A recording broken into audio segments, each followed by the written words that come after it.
ఒక జోస్తో ఇంకా new year start చేసామండి. ఫ్రెండ్స్ అందరం గ్యాదర్ అయిపోయాము.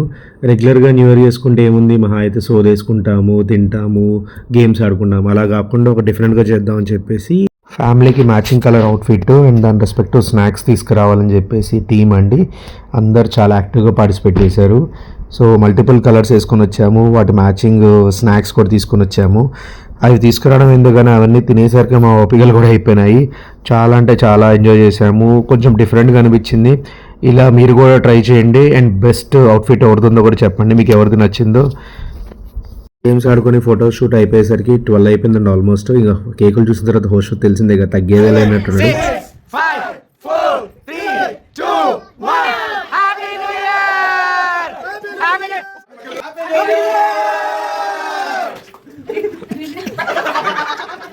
కేక్ కటింగ్ అయిపోయింది. ఇంకా మన బుడ్డోళ్ళు ఆగుతారు. ఆ కేక్ కటింగ్ చేసిన తర్వాత వాళ్ళు తినిపించుకోవడం సరిపోయింది.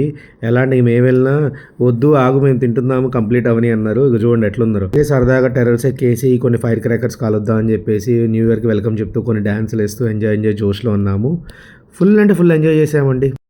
లైఫ్లో ఫ్రెండ్స్ ఫ్యామిలీస్ అనే వాళ్ళు మేజర్ పార్ట్ ప్లే చేస్తారు. అలాగే న్యూ ఇయర్కి అంతే వెల్కమ్ చెప్తూ ఫ్రెండ్స్తో బాగా ఎంజాయ్ చేసాము. హోషత్ కూడా ఈసారి చాలా అంటే చాలా బాగా ఎంజాయ్ చేశాడు. అసలు నమ్మరు, ఎంత లేట్గా అంటే అంత లేట్గా పడుకున్నాడు. కానీ చాలా అంటే చాలా చేశారు. Once again happy new year. Thanks for watching. Please like, share and subscribe.